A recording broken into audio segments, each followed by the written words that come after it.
Day number 60. Woo, water's cold. Even though my ice kind of melted a little bit. All right, today I want to talk to you guys about doing, I don't know what I was saying. Lost my train of thought. Want to talk to you guys. Well, this guy came to the shop and asked me my opinion if he should become a cop. He had made a few dollars in the private world, and enough that I guess you don't really got to work like that. And he's looking to do something else for the rest of his life. I think he appeared to be early 30s.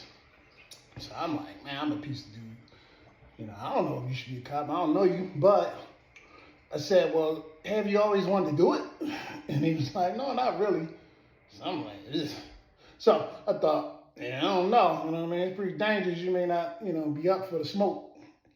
And the reason why I bring that up, when I got to thinking, I had another job I had with a guy where he's making, well into six figures, both of us. And he decides to leave the job to give being a Navy SEAL an opportunity. And he think he was already in the reserves or something, the Navy reserves. And then he had an opportunity to go to whatever the SEALs got to go to. And everyone was like, hey, no way. You know what I mean? He was almost 30 at that point. That they would leave this job to be, to go back into the Navy full time and give that a go. But his main thing was like, I've always wanted to be a SEAL. Always wanted to be a SEAL. So, I got to give it a go.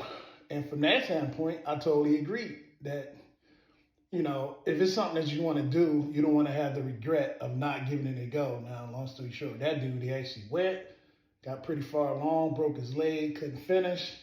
And I guess with the SEALs, they have, he didn't actually fail, but it was incomplete. So maybe he could try it again in another couple of years. But he actually came back to the job because when you go away into the military, your civilian job has to keep it for you. So he did have an extra protection that most folks don't have.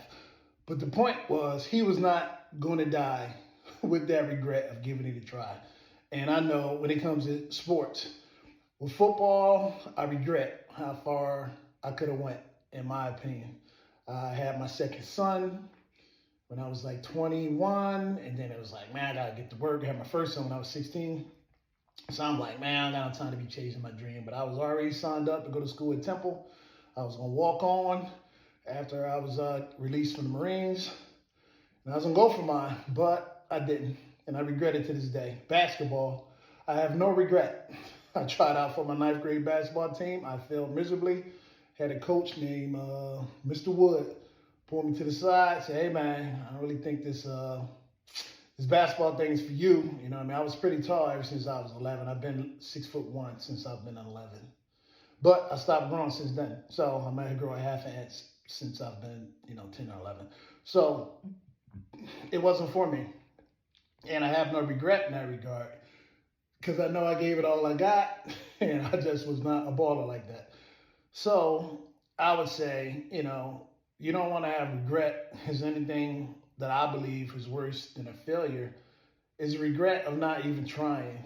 Because you give it an honest try and it didn't work, then oh well, you just move on to the next thing that may be for you.